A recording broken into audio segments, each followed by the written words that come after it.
गणनायकाय गणदैवताय गणाध्यक्षाय धीमहि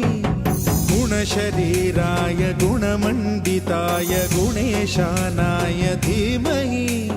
गुणातीताय गुणाधीशाय गुणप्रविष्टाय धीमहि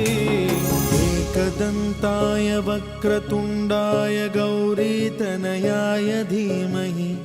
गजेशानाय भालचन्द्राय श्रीगणेशाय धीमहि